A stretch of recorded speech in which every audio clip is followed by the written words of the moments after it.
नमस्कार। द देशी अड्डा पर आपका स्वागत है। मैं हूं राकेश तिवारी। क्या सिवान में मुस्लिम मतों में सेंध मारी कर राजद चुनावी बाजी जीत जाएगी? क्या तेजस्वी यादव ने इसके लिए कोई रणनीति बनाई है? और इसीलिए हिना साहब की बगावत के बावजूद तेजस्वी यादव सिवान से जीत के प्रति आश्वस्त हैं और इसीलिए वे हिना साहब से मुलाकात नहीं किए। जन विश्वास यात्रा के दौरान शहाबुद्दीन के समर्थकों को ये आशा था कि तेजस्वी यादव आएंगे और हिना साहब से मुलाकात करेंगे। हिना साहब भी नई किला स्थित अपने आवास पर सुबह से अपने समर्थकों के साथ बैठी हुई थीं, लेकिन तेजस्वी यादव नहीं पहुंचे।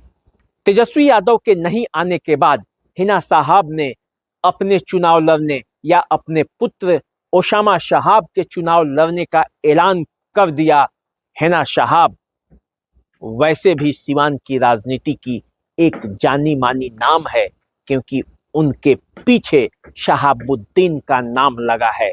उस शहाबुद्दीन का नाम जो बिहार के मुस्लिम राजनीति का एक बहुत बड़ा चेहरा रहे हैं और राजद जिस माई समीकरण के भरोसे आज तक राजनीति करते आई है उसका एक आधार स्तंभ थे। तो तेजस्वी यादव ने सिवान और हिना साहब की बगावत से बचने के लिए क्या रणनीति अपनाया है?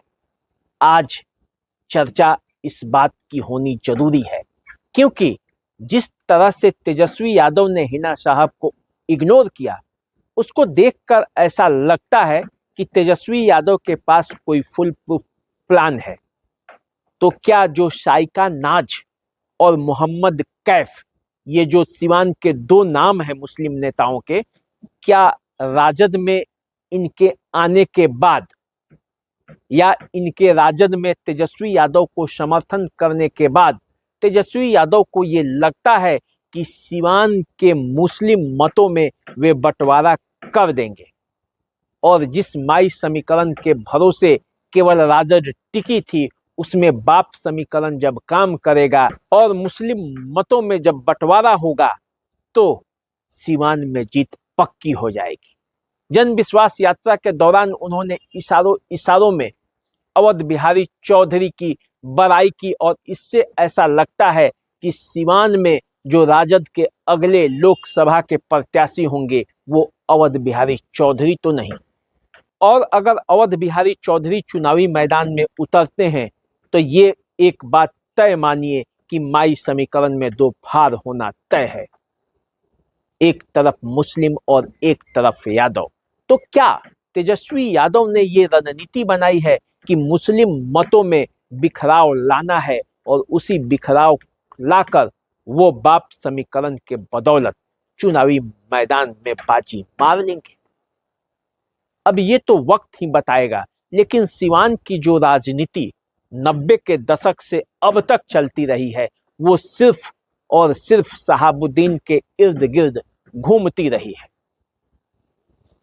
अगला पक्ष चाहे जो हो, लेकिन एक पक्ष शहाबुद्दीन का होता है, चुनाव जीते या हारे। 90 के बाद सिवान में जैसे ही शहाबुद्दीन की एंट्री होती है राजनीति में, उसके बाद शहाबुद्दीन कभी पलटकर पीछे देखे नहीं।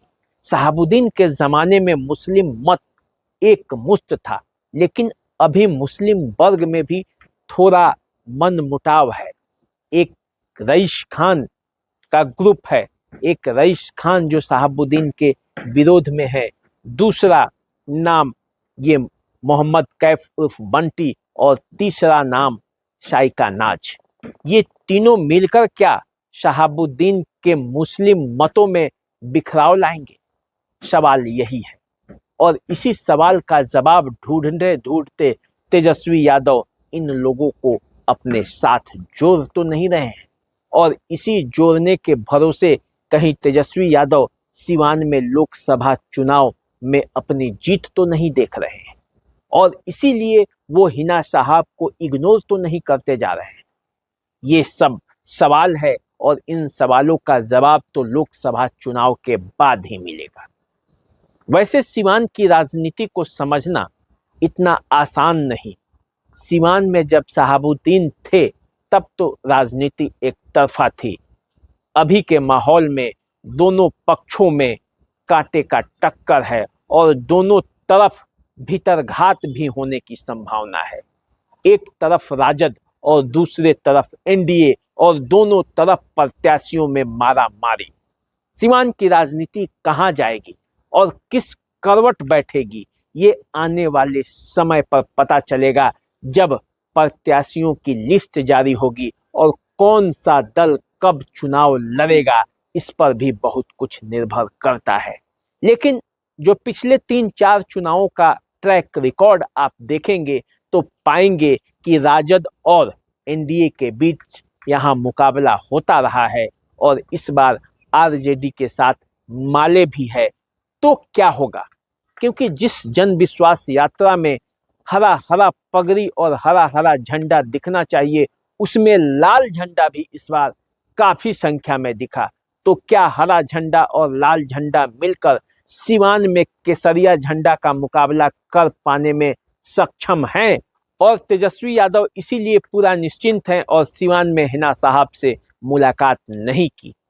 तो तेजस्वी यादव ने जो रणनीति बनाई है वो बनाई है, आगे हिना साहब को भी रणनीति बनानी है और ये देखना है कि वे सीवान की राजनीति में नया क्या सोचती हैं, उनकी नई रणनीति क्या है। इंतजार कीजिए, हम भी इंतजार कर रहे हैं। मुझे दीजिए इजाजत, नमस्कार।